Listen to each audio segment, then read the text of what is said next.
klarifikasi. Ini tanggung jawab siapa? Bapak malu nggak sih? Apakah saya dengar permintaan maaf yang benar terjadi seolah-olah menjadi korban? Pak Firly, Pak Firly. Pak, sedikit Pak, sedikit Pak. Pak Firly ada dokumen kalau Pak selain LHKPN itu Pak. Saya cukup ya. Pak. Kenapa Pak? Ngumpet Pak.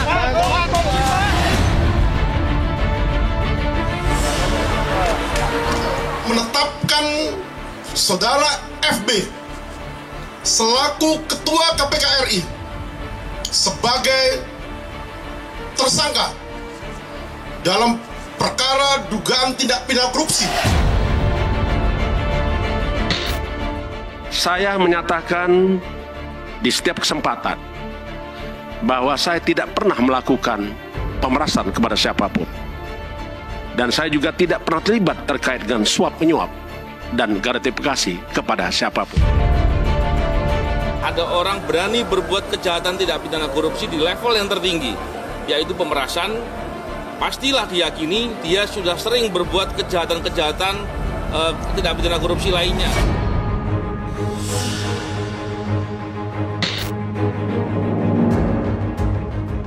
Cukur rambut hingga gundul jadi simbol pembersihan KPK usai Firly resmi menjadi tersangka kasus pemerasan dan penerimaan gratifikasi mantan Menteri Pertanian Syahrul Yassin Limpo.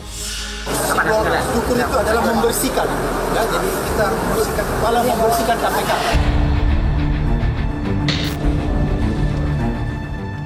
Martabat Komisi Pemberantasan Korupsi sedang diuji. Pertama kali dalam sejarah, Ketua KPK ditetapkan sebagai tersangka korupsi. Firly Bahuri sebagai Panglima Pemberantasan Korupsi diduga memeras mantan Menteri Pertanian Syahrul Yassin Limpo dalam penanganan kasus dugaan korupsi di Kementan. Pada prinsipnya dalam penyidikan dugaan tindak pidana korupsi yang terjadi, setidaknya kami dari tim penyidik menemukan fakta penyidikan terjadi beberapa kali pertemuan dan yang diduga penyerahan uang. Ya. Dituding korupsi, Firly Bahuri menolak mundur dari KPK. Firly bahkan menilai situasi ini sebagai serangan balik koruptor. Ia pun menggugat Polda Metro Jaya atas penetapan dirinya sebagai tersangka. Untuk tidak mundur dari suatu hadapan tentang kebatilan, terutama menghadapi serangan balik para koruptor. Mau tak mau, KPK harus bercermin atas kasus Firly. Alih-alih meminta maaf, Wakil Ketua KPK Alexander Marwata mengaku tak malu dengan kasus yang menjerat Firly. Kita juga harus berpegang pada prinsip praduga tidak bersalah. Itu dulu yang kita pegang, kan gitu kan? Apakah kami malu? Saya pribadi tidak. Ya, karena apa? Ini belum terbukti. Mantan Ketua KPK Abraham Samad menilai sikap Alexander Marwata ini adalah bentuk melindungi kejahatan Firly. Samad pun mendesak polisi agar menelusuri kemungkinan adanya pimpinan KPK yang terlibat dalam kasus ini. Sekali lagi saya mau mengingatkan orang yang bernama Alexander Marwata bahwa keterangan yang Anda lakukan itu, yang Anda sampaikan, itu memberi kita petunjuk bahwa Anda sedang melindungi yang namanya kejahatan. Maka polisi harus juga memanggil orang yang bernama Alex Marwata dan komisioner-komisioner lainnya untuk segera diperiksa. Karena saya tidak yakin Firly hanya seorang diri melakukan kejahatan ini. Presiden Jokowi telah melantik Nawawi Pomelango jadi Ketua KPK sementara menggantikan Firly. Tugas berat kini menanti Nawawi dan 3 pimpinan KPK lainnya. Memulihkan kepercayaan publik pada KPK yang telah hancur akibat ulah Firly.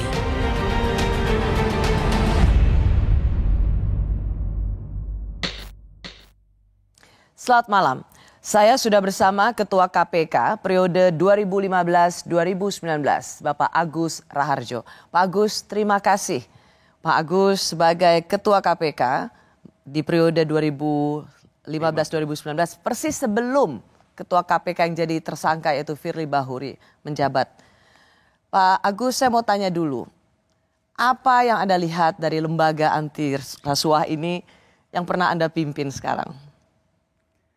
Baik Mbak Rosi, para pemirsa, Assalamualaikum warahmatullahi wabarakatuh. Selamat malam. Mbak Rosi, ini memang sangat tidak mengembirakan. Saya juga merasa ini adalah dari sisi citra, ini adalah terendah selama ini. Oleh karena itu, saya sangat berharap agar ada perubahan-perubahan yang dilakukan oleh yang berkuasa terutama untuk kemudian mengembalikan KPK seperti semula. Bapak kelihatan ikut merasa jadi saya bisa menangkap sedih banget ya? Iya. Saya sedih, termasuk saya sangat sedih dengan ini. Karena ya kita menjaga marwah itu puluhan tahun. Saya pernah menjadi sekretaris utama LKPP, persis kantor sementaranya di depan gedung KPK. Dan saya sangat mengidolakan ASN dan yang lain itu seperti KPK itu. Saya sangat mengidolakan. Dulu ngefans banget sama KPK? Saya sangat ngefans banget. Tapi saya nggak ngelamar loh. Saya kemudian waktu itu kebetulan pensiun dari LKPP, saya memutuskan pensiun. Di tahap pertama tidak ngelamar, kemudian pesertanya kurang, diundang oleh pansel pada waktu itu. Betul. Jadi ngelihat KPK sekarang itu, Pak Agus bisa dibilang shock. Shock, ya betul. Shock. Tidak pernah terpikir sebelumnya KPK akan berada di titik serendah ini? Karena kita dulu menjaga marwahnya tidak main-main. Sampai saya menyaksikan yang namanya Pak Abdullah Yamahua ya, waktu saya masih di LKPP, itu di dalam suatu rapat, beliau lupa ngambil tisu di meja itu. Itu Pak Abdullah Yamahua langsung, maaf saya tadi ngambil tisu, ditinggal uang 10.000 untuk ganti tisu yang dia pakai. Sampai segitunya tuh? Karena dulu kita jauh menjaga marwahnya bukan main. Pak Agus, baru kali ini sepanjang sejarah Ketua KPK, sebuah lembaga untuk pemberantasan korupsi, kena kasus korupsi. Dalam hal ini yaitu pemerasan. Dulu memang pernah ada Ketua KPK, tapi berbeda kasusnya. Ini tersangka sebagai seorang yang memeras pihak yang berperkara. Ini kenapa bisa terjadi ya? Celahnya memang ada dan dimanfaatkan, atau Anda melihat bahwa ini sesuatu yang sudah bisa diduga sebelumnya? Sebetulnya kalau kita kembali ke proses pemilihan komisioner hari ini, itu protes terhadap terpilihnya beberapa komisioner itu sudah dilakukan banyak orang. Termasuk saya sendiri, kalau Mbak Rosi ingat, saya menulis surat terbuka kepada Presiden, sama Komisi 3 kalau tidak salah. Kemudian juga deputi kami, deputi pengawasan internal dan pengaduan masyarakat, itu mengirim suratnya kepada Pansel. Dan menantang Pansel untuk kalau pengen bukti mari datang ke KPK, buktinya kami tunjukkan. Jadi kami dulu memang di KPK termasuk orang yang tidak menyetujui kalau Pak Firly ini bisa menjadi komisioner gitu. Jadi sejak awal tidak saja pegiat anti korupsi yang keberatan atau mengirimkan pesan protes bahwa ada nama-nama termasuk Pak Firly ini menjadi pimpinan KPK. Tapi Pak Agus Raharjo sendiri sebagai Ketua KPK sebelumnya itu juga sudah mengirim pesan. Ya, saya bikin surat terbuka kepada Presiden kan. Saya lupa apa ke Komisi 3 saya tembusin, tapi Presiden malah saya ditanya oleh siapa itu yang Mas Ulin Yusron ya kalau nggak salah ya. Itu nelpon saya, Pak Agus ini benar tulisan Pak Agus. Betul, itu tulisan saya gitu. Pak Agus, saya akan menitik beratkan pada poin itu, soal kualitas integritas para pimpinan KPK. Tetapi yang juga saya mau masuk adalah ada perlawanan dari Firly Bahuri ketika ia ditetapkan sebagai seorang tersangka, dan ini kalimatnya. Saya pastikan bahwa kami tidak pernah melakukan hubungan dengan para pihak, apalagi meminta sesuatu atau disebut dengan pemerasan. Saya yakinkan itu adalah tidak pernah dilakukan sesuai dengan yang dituduhkan. SCL dan Ditkrimsus Polda Metro juga sudah mengatakan bahwa ada pertemuan Pak Firly dengan SCL di Rumah Kertanegara, Pak. Mungkin Pak Firly ada penjelasan terkait hal itu, Pak? Saya pastikan saya tidak pernah ketemu dia di sana. Tapi nanti Anda akan lihat sendiri. Pernah banyak ada ngomong ketemu di PTIK, ketemu di mana lagi. Seingat saya tidak. Tapi kalau Anda tanya lagi, apakah betul ketemu di lapangan bulu tangkis? Pasti ada. Demikian beratnya posisi saya saat ini ketika melawan serangan balik dari para koruptor. Apalagi itu dihadapi dengan gagah berani, dengan tanpa menyerah, tanpa menelelah untuk membersihkan negeri ini dari praktek-praktek korupsi. Dan pastilah akan terjadi perlawanan dari para koruptor. Firly Bahuri sudah ditetapkan sebagai tersangka tetapi masih memberikan pembelaan. Kita terima itu, tapi kita juga lihat bahwa ia masih sangat lantang dan mengatakan bahwa ini serangan balik dari para koruptor. Apakah Pak Agus sebagai Ketua KPK di masa sebelumnya juga melihat ini gejala yang sama, koruptor menyerang balik? Serangan balik koruptor itu mungkin ada, itu wajar sekali kalau. Apakah ada. Dalam kasus ini kalau serangan kasus balik ini, koruptor? Saya terus terang kalau kita mengacu kepada pengalaman pada waktu saya menjadi Ketua KPK, Saudara Firly ini juga pernah dilakukan penyelidikan etik terkait dengan ketemu dengan salah seorang yang diduga juga akan menjadi berperkara. Oke, jadi kalau saya katakan misalnya bahwa apakah pas konteks koruptor menyerang balik di kasus Ketua KPK menjadi tersangka, itu sebuah label yang pas. Itu saja yang saya tanya. Apakah benar ini koruptor menyerang balik atau memang sudah layak dan sepantasnya seorang KPK dijadikan tersangka? Kalau lihat kejadiannya kemudian kan banyak ya. Kenapa kemudian kita ragu-ragu bahwa itu serangan balik? Karena kejadiannya kan sampai ada rumah di Kertanegara, sampai ada itu. Jadi kalau dalam kaitan itu kemudian kan kita menjadi ragu-ragu itu kalau serangan balik koruptor ya. Orang juga mengatakan ini soal cicak buaya. Apakah Pak Agus Rarjo ada cicak buaya jilid 1, cicak buaya jilid 2? Apakah ini termasuk cicak buaya jilid? Kalau ini bukan masalah cicak buaya itu pasti. Sama sekali jauh dari pertarungan cicak buaya. Ya, jauh. Pak Agus Rarjo, saya juga ingin menanyakan bahwa bagaimana bila misalnya begini, argumentasinya atau pembelaan Pak Firly Bahuri, bagaimana saya bisa memeras orang yang berperkara? Toh mantan Menteri Pertanian itu ditetapkan sebagai tersangka, sehingga itu nggak nyambung logika hukumnya. Kan menetapkan sebagai tersangkanya sangat belakangan, ya kan, sangat belakangan. Jadi itu kemudian ya karena merasa gagal kemudian ya ditetapkan aja sebagai tersangka, kan bisa begitu. Jadi kalau saya kalau menetapkannya itu jauh-jauh hari sebelum isu itu berkembang, itu malah mungkin sangat jauh lebih baik dibandingkan dengan sudah menjadi medannya sudah diacak-acak, medannya sudah baru ditetapkan gitu. Kalau kita lihat apa kalimatnya mantan Menteri Pertanian ketika ditanya oleh para wartawan, apakah benar Ketua KPK memeras Menteri Pertanian soal kasus korupsi? Mentan mengatakan tangan saya masih diborgol ini. Itu pesan apa kira-kira menurut Anda? Kalau tangan saya masih diborgol itu kan dalam arti dia nggak bisa berpihak pada dirinya sendiri karena juga dia terkait dengan KPK yang masih bisa melakukan apa dia lebih diberatkan atau akan diringankan kan anunya begitu. Jadi dia pasti mikir itu juga, makanya dia tidak memberikan jawaban yang clear, yang jelas mengenai.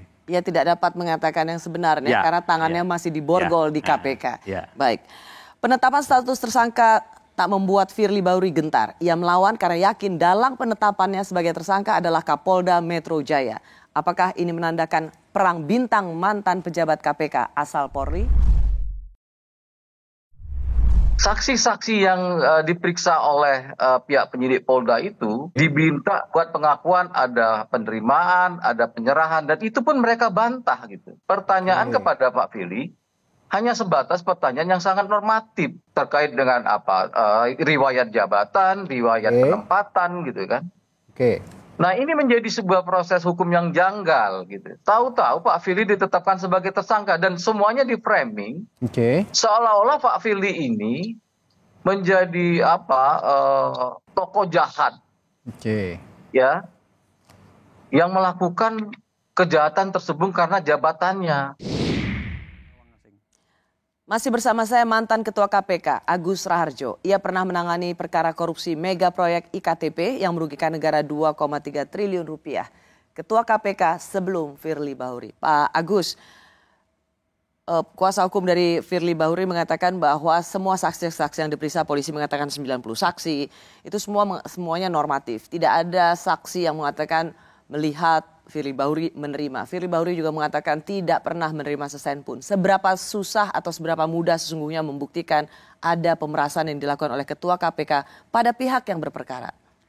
Alat bukti yang lain kan bukan hanya itu, ya kan. Jadi kalau kita ngelihat yang sudah dipaparkan Polda, antara lain saya sendiri juga belum lihat ya.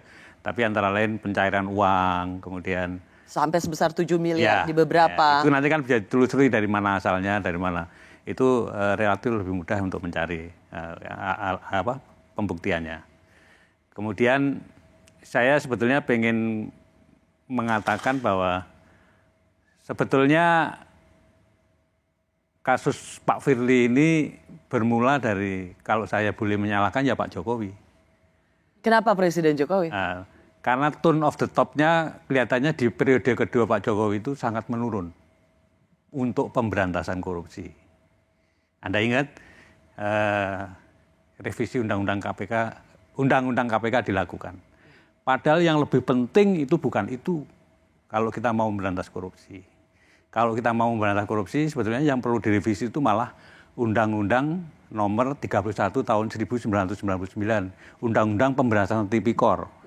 Undang-Undang Pemberantasan Tipikor itu belum memenuhi yang disarankan oleh PBB, United Nations Convention Against Corruption. Apa yang mestinya harusnya direvisi, Pak Agus? Banyak.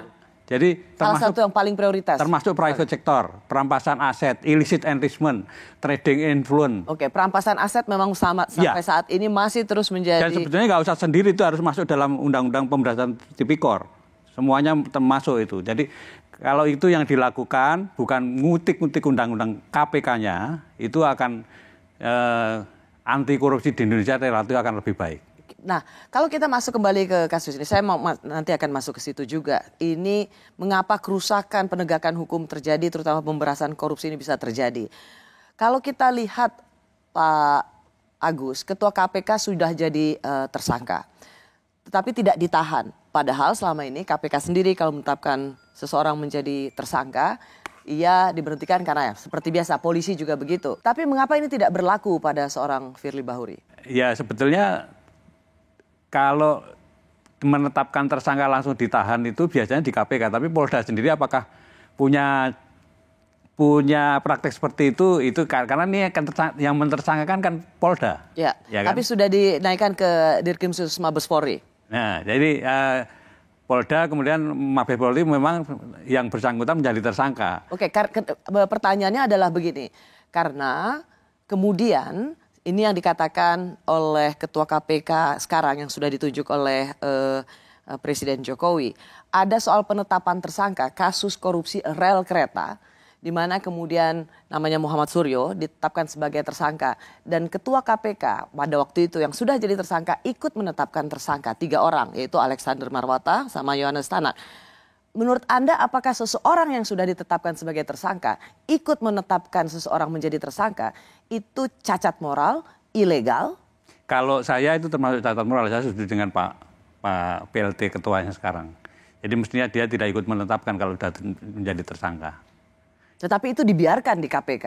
3 orang pimpinan KPK ikut menetapkan sebagai tersangka. Orang kemudian melihat ini sebagai perang bintang pimpinan KPK yang berasal dari Polri. Karena penjelasan atau pembelaan dari kuasa hukum Pak Firly mengatakan bahwa ini ada dalang dari penetapan Firly Bahuri sebagai tersangka adalah Kapolda Metro Jaya Karyoto.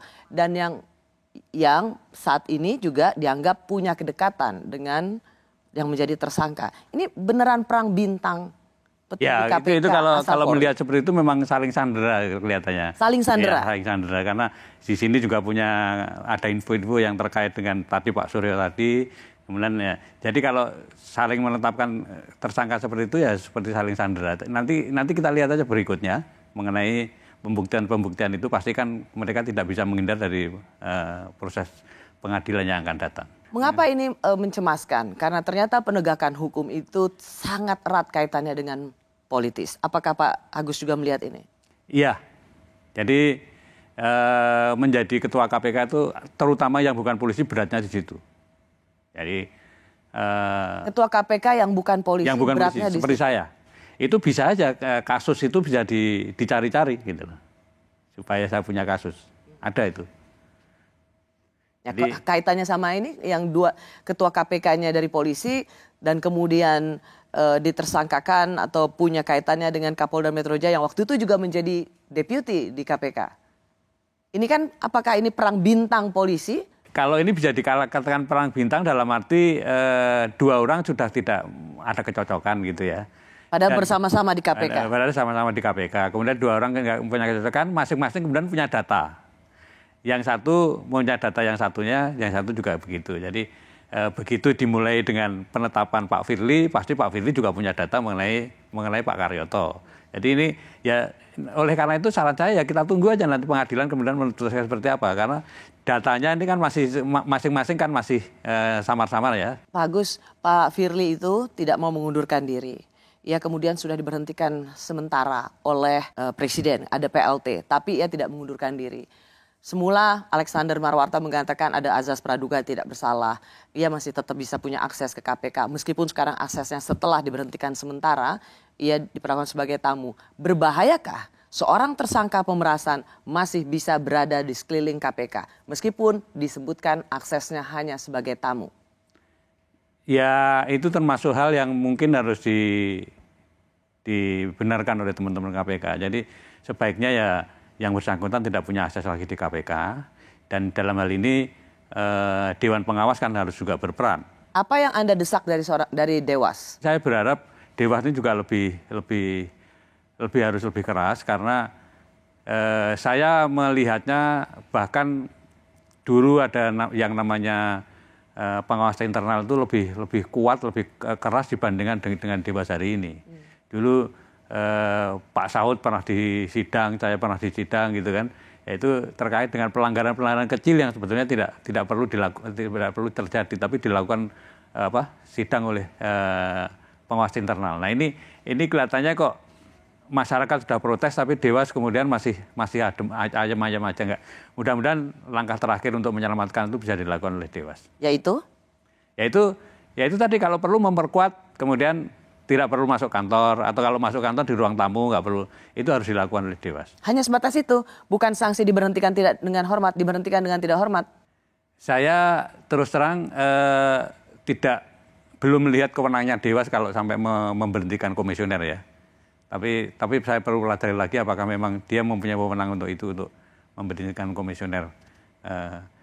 Atau kemudian dia hanya membuat sebatas usulan pada Presiden untuk memberhentikan. Karena komisioner yang hari ini kan berbeda dengan komisioner yang zaman saya.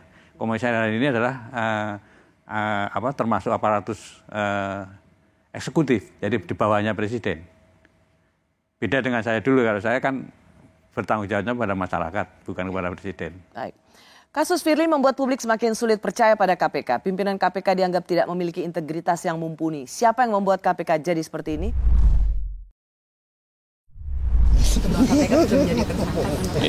Hormati semua proses hukum. Hormati semua proses hukum. Yeah. Itulah presiden kita ya. Selalu bicaranya kayak begitu, normatif. Pernah nggak dia sadar bahwa ini dimulai dari ulahnya dia? Pernah nggak dia memikirkan bahwa Firly ini terjadi seperti ini, itu karena ulah dari kepemimpinannya gitu. Pernah nggak dia sadarin tuh? Pasca penetapan ini kita mau bikin apa gitu? Ya kalau kita mau bikin itu, saya bilang agak sulit kita mengharapkan sesuatu di pemerintahan sekarang ini. Karena udah passionnya pemberantasan korupsinya nggak ada gitu. Masih bersama saya mantan Ketua KPK yang juga pernah menjabat Kepala Lembaga Kebijakan Pengadaan Barang dan Jasa Pemerintah periode 2010-2015. Ia diminta panitia seleksi KPK untuk mendaftar sebagai calon pimpinan KPK masa itu, Bapak Agus Rarjo. Pak Agus, pada waktu Pak Agus menjadi Ketua KPK, sesungguhnya Pak Firly Bahuri ada di situ sebagai Deputi Penindakan. Harusnya Anda tahu dong track record Pak Firly Bahuri waktu itu? Tahu. Apa catatan Anda? Jadi saya tadi di periode pertama sudah saya ceritakan bahwa dia pernah diperiksa oleh Komisi Etik yang dibentuk oleh Deputi PIPM terkait dengan pertemuan dia dengan salah satu yang akan menjadi kasus di KPK. Ya, waktu itu kalau tidak salah dia bertemu dengan saksi dari BPK dalam kasus suap perimbangan tahun 2018. Tapi intinya bertemu dengan orang yang berperkara. Dan bukan hanya itu. Ada yang lain lagi. Antara lain kita kan sedang menyelidiki Tuan Guru kalau nggak salah. Itu dia juga ketemu dengan Tuan Guru beberapa kali. Nah, Pak Agus kan Ketua KPK pada waktu Pak Firly Bahuri sebagai Deputi Penindakan. Ya. Pak Agus bikin apa? Nah itu dilakukan pemeriksaan selesai, sudah diusulkan pada pimpinan kami untuk melakukan tindakan itu, tapi belum tindakan diputuskan sudah ditarik oleh Polri, ceritanya begitu. Oke, jadi itu masuk ke sidang etik untuk diselidiki. Tetapi tidak ada keputusan apapun di situ. Keputusan dari sidang etik sudah ada. Apa keputusannya? Bahwa yang bersangkutan melakukan pelanggaran berat. Bahwa yang bersangkutan melakukan pelanggaran berat. Dan hukumannya apa waktu itu? Nah, hukumannya belum diputuskan oleh pimpinan. Kemudian pimpinan itu maksudnya pimpinan siapa? Komisioner KPK. Berarti ada Anda di dalamnya? Ada saya, ada 4 orang yang lain. Kemudian yang bersangkutan ditarik dari KPK kembali ke Polri. Oke, tetapi ketika ada sidang etik yang mengatakan yang bersangkutan terbukti melakukan pelanggaran etik berat, harusnya kan Pak Agus langsung memberikan sanksi. Betul. Kenapa Pak Agus tidak melakukan itu? Jadi ya itu waktunya kalah cepat dengan penarikan dari Polri yang kemudian menjadi Kapolda. Jadi sebelum Pak Agus dan pimpinan KPK lainnya memutuskan sanksi pada Pak Firly Bahuri yang di sidang etik terbukti melakukan pelanggaran etik berat, Pak Firly sudah ditarik ke Mabes Polri. Waktu itu Kapolrinya siapa? Pak Tito. Pak Tito, oke. Sehingga Bapak tidak memberikan catatan apapun terhadap... Tidak ada catatan apapun pada waktu pengembalian, betul. Tidak ada catatan apapun? Tidak ada. Ini menjadi isu karena ketika pansel yang memeriksa calon-calon pimpinan KPK pada waktu itu, kan sudah ada seruan-seruan yang mempertanyakan kenapa orang yang punya track record tidak baik di KPK, integritasnya dipertanyakan, masuk dan diloloskan oleh pansel. Tapi pansel waktu itu mengatakan tidak ada catatan di KPK. Kalau tidak ada catatan tidak betul, karena dalam waktu yang sama Deputi Pengawasan Internal dan Pengaduan Masyarakat itu juga kirim surat ke pansel dan menawarkan bukti. Ini loh buktinya. Silakan kalau mau lihat bukti datang ke KPK. Itu sudah nawarkan gitu. Jadi nggak betul kalau nggak ada informasi mengenai itu. Tapi KPK pansel juga nggak mau lihat buktinya. Tidak mau melihat buktinya, sama sekali. Sama sekali. Bahwa sebenarnya KPK sudah berusaha untuk memberikan catatan tentang rekam jejak, tetapi ditolak oleh pansel KPK. Ya, betul. Menurut Pak Agus itu apa yang terjadi waktu itu? Ya kalau pemilihan komisioner ini kan bobot politiknya kan kuat sekali. Jadi saya meyakini kalau pengaruh politiknya lebih kuat dibanding dengan masukan dari Deputi PIPM. Bobot politiknya? Ya. Berarti waktu itu memang ada titipan? Bisa jadi.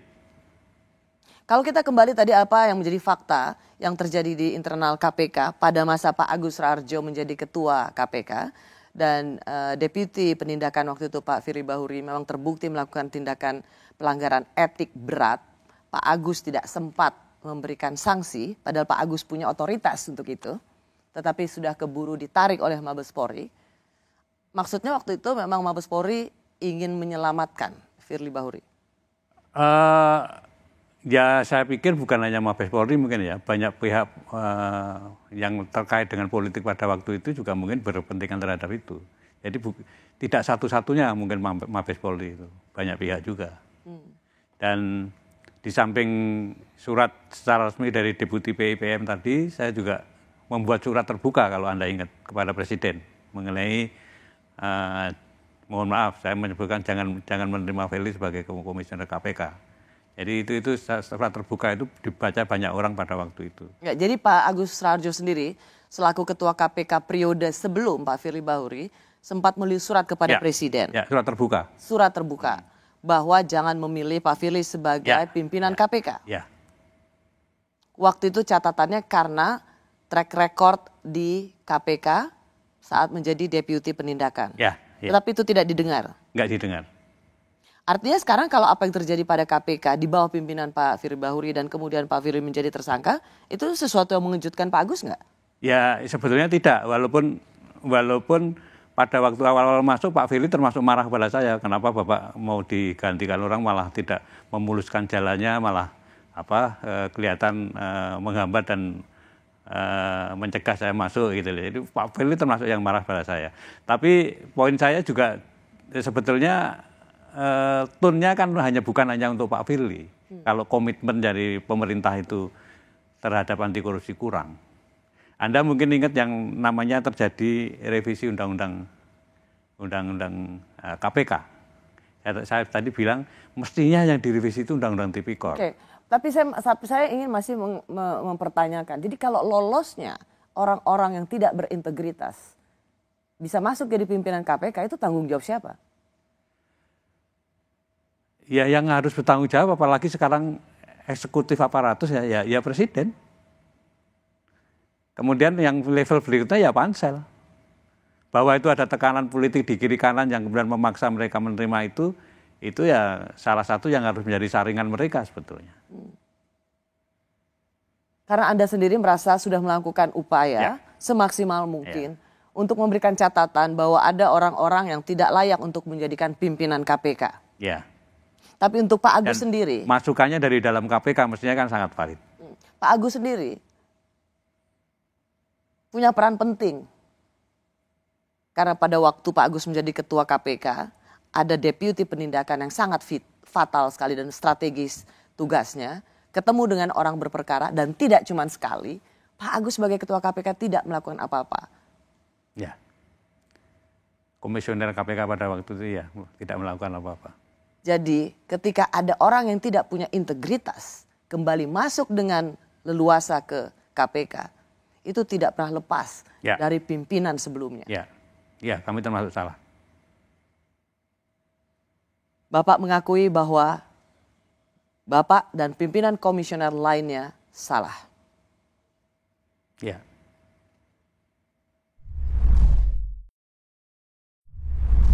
Saya masih bersama mantan Ketua KPK Agus Raharjo. Ia menjabat sebagai Ketua KPK persis di periode sebelum Firly Bahuri yang kini jadi tersangka. Pak Agus,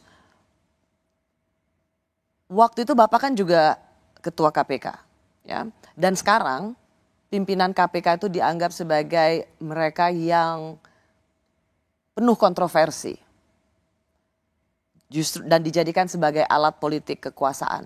Waktu zaman Pak Agus gimana? Waktu zaman saya yang mencoba mau dijadikan alat kekuasaan, tapi karena waktu itu masih independen, masih tidak di bawah presiden, kita masih bisa menyangkal atau bisa tidak mengikuti apa yang diinginkan oleh presiden. Oh, jadi waktu itu Pak Agus sendiri bisa merasakan KPK itu mau dijadikan sebagai alat kekuasaan? Mohon maaf, ini perlu saya ungkapkan karena semuanya harus jelas dan saya pikir baru sekali ini saya mengungkapkannya di media yang kemudian ditonton orang banyak. Bicara pada beberapa teman sudah, tapi kepada media seperti ini belum. Mohon maaf, kenapa saya kemudian tadi di depan juga menyoroti tone of the top, keinginan Pak Jokowi itu kemudian perlu juga menjadi perhatian kita. Saya terus terang pada waktu kasus IKTP, saya dipanggil sendirian. Oleh Presiden. Presiden pada waktu ditemani oleh Pak Pratikno. Jadi saya heran, biasanya memanggil itu berlima, ini kok sendirian. Dan dipanggilnya juga bukan lewat ruang wartawan, tapi lewat masjid kecil itu. Jadi dijemput dari sana. Nah itu di sana, begitu saya masuk, Presiden sudah marah. Presiden sudah marah, menginginkan, karena baru saya masuk itu, beliau sudah teriak, hentikan. Kan saya heran, hentikan, yang dihentikan apanya gitu kan. Setelah saya duduk, ternyata saya baru tahu kalau yang suruh hentikan itu adalah kasusnya Pak Setnov. Ketua DPR waktu itu? Ya, Ketua DPR pada waktu itu mempunyai kasus IKTP, supaya tidak diteruskan. Nah, Sprindik itu kan sudah saya keluarin 3 minggu yang lalu dari Presiden bicara itu. Sprindik itu tidak mungkin karena KPK tidak punya SP3, tidak mungkin saya berhentikan, saya batalkan. Ya. Kemudian karena tugas di KPK itu seperti itu, makanya ya kemudian tidak saya perhatikan, saya jalan terus. Tapi akhirnya kan dilakukan revisi undang-undang, nanti kan intinya revisi undang-undang itu kan SP3 menjadi ada, kemudian di bawah Presiden, karena apa pada waktu itu mungkin Presiden merasa bahwa ini Ketua KPK diperintah Presiden kok nggak mau, apa mungkin begitu kemudian Itu gelagat awalnya ya? Ya, nah, jadi jadiannya kan revisi undang-undang KPK itu, dan sebelum revisi undang-undang KPK itu Anda kemudian juga perlu pahami buzzer itu kemudian kan bukan main kan. KPK sarang Taliban, KPK. Jadi sehingga civil society pada waktu itu yang membela revisi undang-undang KPK itu sangat-sangat sedikit. Teman-teman saya seperti Pak Imam Prasojo itu nggak datang tuh kalau waktu itu, karena tidak sebanyak waktu membela cicak buaya. Tidak pada waktu cicak buaya, karena merasa ini KPK sudah seperti Taliban, seolah-olah omongannya buzzer itu betul gitu. Jadi revisi undang-undang KPK kemudian terjadi. Anda kemudian melihat di periode kedua ini kan yang namanya Corruption Perception Index itu kan turun terus-menerus. Oke. Itu menjadi gambaran kita, karena itu yang menilai adalah 9 lembaga internasional. Pak Agus, kalau saya ingin kembali, jadi ini sebuah kesaksian ya, dan fakta yang Pak Agus alami bahwa Bapak dipanggil oleh Presiden untuk menghentikan kasus IKTP yang mentersangkakan Setia Novanto waktu itu menjadi Ketua DPR. Ya. Bapak bersaksi itu ya? Saya bersaksi. Dan itu memang terjadi yang sesungguhnya, saya alami sendiri. Saya awalnya tidak cerita kepada komisioner yang lain, tapi setelah beberapa lama itu kemudian saya cerita. Apa yang Bapak jawab ke Pak Presiden ketika Presiden mengatakan hentikan soal IKTP ini? Saya bicara apa adanya aja, bahwa sprindik sudah saya keluarkan 3 minggu yang lalu, di KPK itu nggak ada SP3. Nggak mungkin saya memberhentikan itu. Yang Anda tangkap Pak Agus, yang ingin dihentikan Presiden itu adalah jangan sampai mentersangkakan Setia Novanto yang waktu itu menjadi Ketua DPR.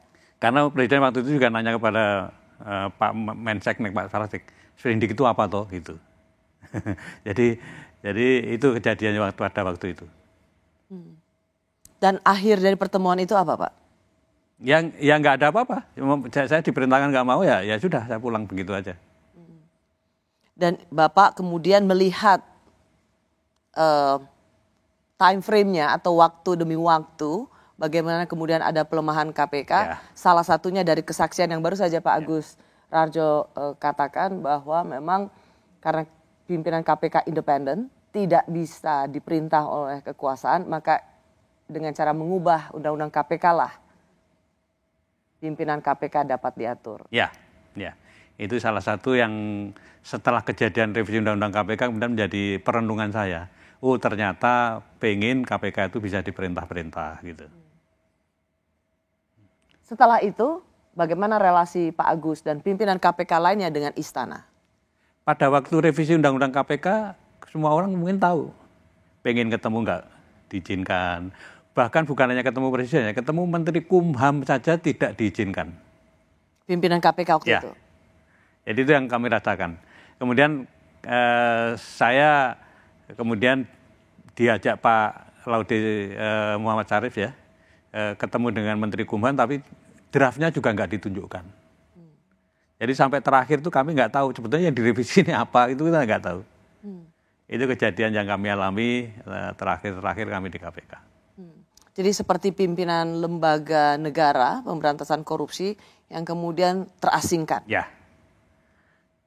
Bayangkan revisi undang-undang KPK selesai dalam waktu 12 hari dan pimpinan KPK sama sekali nggak tahu apa yang direvisi sampai terakhir.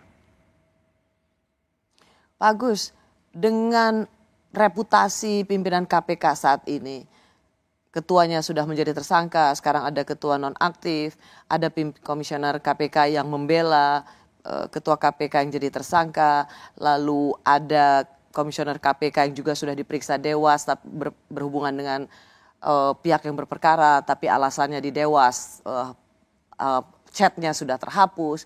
Apakah publik masih punya cadangan kepercayaan pada integritas seperti pimpinan KPK yang sekarang? Atau saya balik, apakah pimpinan KPK yang sekarang masih punya tabungan moral untuk dipercaya? Sebetulnya harus dimulai lagi itu tadi tone of the top. Mau nggak kemudian presiden dan kemudian bawahan-bawahannya itu mengakui bahwa anti korupsi itu adalah penting. Saya sering bicara di banyak tempat. Ramalan yang dikeluarkan oleh PricewaterhouseCoopers itu tidak akan terjadi kalau kita kemudian anti korupsinya tidak kita menjadi perhatian penting kita. Sekarang malah tambah demokrasi. Jadi dua-duanya sebenarnya harus menjadi perhatian kita. Perbaikan demokrasi dan terus-menerus menggemakan anti korupsi. Kalau dua hal itu bisa menjadi pedoman kita terus-menerus, insya Allah yang diramalkan PricewaterhouseCoopers akan terjadi. Ya katakanlah itu menjadi sebuah gerakan, tapi kita butuh ada sebuah action yang konkret. Ya. Pertanyaan saya, apakah pimpinan KPK yang sekarang masih punya cadangan moral atau reputasi baik yang masih layak mendapat kepercayaan publik? Atau mereka semua harusnya diganti? Memulai dari awal. Dan memulai dari awal pun juga perlu kita pikirkan independensi KPK mau dikembalikan atau tidak, ya kan? Kemudian bagaimana menjaga marwah KPK seperti dulu-dulu bisa terjadi, itu memerlukan komitmen banyak pihak untuk bisa mewujudkan. Artinya Pak Agus mau mengatakan dengan undang-undang KPK yang sekarang sudah direvisi, rasanya itu mustahil. Ya. Ketika KPK yang independen bisa dipanggil untuk menghentikan satu kasus, tapi Anda menolak menghentikannya, ya. Dan sekarang KPK yang bisa dibilang tidak independen lagi, jadi sebenarnya untuk apa ada KPK? Bukan, kalau berbicara mengenai KPK kita harus melihat banyak negara. Saya tidak bermaksud untuk melenyapkan KPK, tetapi untuk apa kita bela-belain KPK kalau kemudian pimpinannya atau komisionernya sudah tidak lagi memiliki. Ya kalau sekarang seperti itu, kalau sekarang seperti itu, tapi kita harus mengembalikan itu. Mengganti semula sendiri Anda juga cukup ragu dong. Kita bisa mendapatkan pimpinan KPK yang punya integritas. Saya kok masih optimis kalau itu. Kalau asalkan ya itu tadi panselnya betul-betul orang yang terpilih, orang yang benar. Karena seperti kejadian yang tahun 2015 pada waktu panselnya benar kan kemudian juga ternyata masih bisa muncul orang-orang yang cacatnya tidak terlalu banyak gitu. Cacatnya tidak terlalu banyak. Iya. Jadi sebagai seorang ketua KPK di periode sebelum Pak Firly ini atau sebelum ketua KPK menjadi tersangka, seperti tadi Anda katakan menerima bahwa ada kontribusi kesalahan Pak Agus sebagai ketua KPK yang tidak cukup memberikan sanksi yang tegas pada deputi penindakan sehingga bisa kembali melenggang masuk KPK. Tapi juga ada catatan untuk pimpinan negara tentang komitmennya pada pemberantasan korupsi. Ya, sangat itu. Yang penting adalah pimpinan negaranya. Karena yang bisa membawa arah itu adalah kalau pimpinan negaranya kemudian komitmennya terhadap anti korupsi itu besar. Komitmennya terhadap demokrasi baik, itu akan sangat baik sekali. Kalau ketua KPK seperti Pak Agus Raharjo saja bisa dipanggil untuk menghentikan kasus, artinya ketua KPK seperti Firly itu dipanggil untuk menghentikan atau melanjutkan kasus. Bisa jadi. Bukan sebuah praktek yang bukan suatu praktek yang aneh kalau itu sering dipanggil misalkan. Dipanggil oleh?